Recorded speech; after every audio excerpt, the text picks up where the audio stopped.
30 বছর বিদেশ করে মানে কোনো মান সম্মান পাই না এই জায়গার মধ্যে, তার কি করবো? ট্রলিটা দেয় না, কোনো কিছু দেয় না, মাল মাথাত করে উড়াই আনতেছে।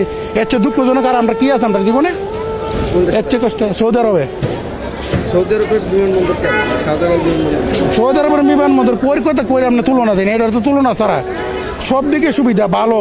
আর এখানে কি সুবিধা আছে আমরা জন্য? আমরা কি করতে পারি কোন? আমরা তো কথা কেডা শুনে। একজন সৌদি আরব প্রবাসীর কষ্টের কথা শুনছিলেন আপনারা। তিনি বলছিলেন কিভাবে প্রবাসীদের অপমান এবং ভোগান্তির শিকার হতে হয়, সেই কথাটাই তিনি জানানোর চেষ্টা করছিলেন।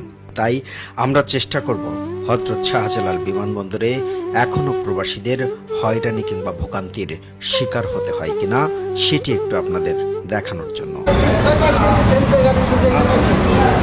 প্রতি বছর বিদেশ থেকে লক্ষ লক্ষ নয় কোটি কোটি ডলার রেমিটেন্স পাঠাচ্ছেন প্রবাসীরা, কিন্তু সেই প্রবাসীরা যখন বিমানবন্দরে নামেন তখন বিমানবন্দরে নেমে তারা বের হওয়ার সময় ট্রলি পর্যন্ত পান না তাদের মূল্যবান সামগ্রী নিয়ে বের হওয়ার সময়। কিন্তু যে প্রবাসীদের পাঠানো রেমিটেন্সে দেশের রিজার্ভ ভারী হচ্ছে, সেখানে বিমানবন্দরে জড়ো প্রবাসীদের ভোগান্তি কমছে না। কিছুদিন আগেও বিমান প্রতিমন্ত্রী মাহবুব আলী এবং সিভিল এভিয়েশনের chairman air vice marshal Mohidur Rahman বলেছিলেন প্রবাসীদের ভোগান্তি লাঘবে ব্যবস্থা নেওয়া হচ্ছে। কিন্তু প্রায় 6 মাসের বেশি সময় পেরিয়ে গেলেও এখনও প্রবাসীদের মাথায় লাগেজ নিয়েই বের হতে হচ্ছে এয়ারপোর্ট থেকে। আজ আমরা আপনাদের দেখব প্রবাসীদের এখনও আসলে লাগেজ নিয়ে বের হতে হয় কিনা, আর তাদের সেই ভোগান্তি আসলে কতটা হচ্ছে। চলুন তাহলে দেখে আসা যাক। একজন প্রবাসী যখন বিমানবন্দরের সকল আনুষ্ঠানিকতা শেষ করে বের হন, তখন বিমানবন্দরের 1 বা 2 নম্বর টার্মিনালের প্রথমেই এই চিহ্নটি আপনারা দেখতে পারবেন, যেখানে বলা আছে এই স্থানের বাইরে ট্রলি নিয়ে বের হওয়া যাবে না। তাহলে যারা প্রবাসী রয়েছেন তারা বের হবেন বা কিভাবে?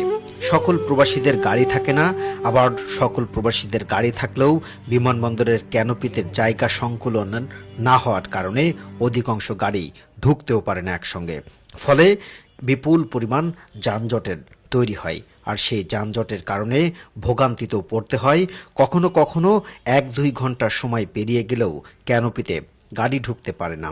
আবার প্রবাসীদের কাছে মূল্যবান সামগ্রী বেশি থাকার কারণে তারা এই ক্যানোপি থেকে বের হতেও পারেন না, কারণ ক্যানোপির ভেতরের সব কিছু গ্রিল দিয়ে আটকে দেওয়া হয়েছে। ফলে যদি কেউ বের হতে চান এই ক্যানোপির বাইরে, তাহলে তাদের মাথায় লাগেজ নিয়ে এভাবে বিমানবন্দর থেকে বের হতে হয়। ফলে বুঝতেই পারছেন, একজন প্রবাসীকে 4-5 ঘন্টা বা তার বেশি সময় বিমানের ধকল কাটিয়ে যখন বাংলাদেশে অবতরণ করেন,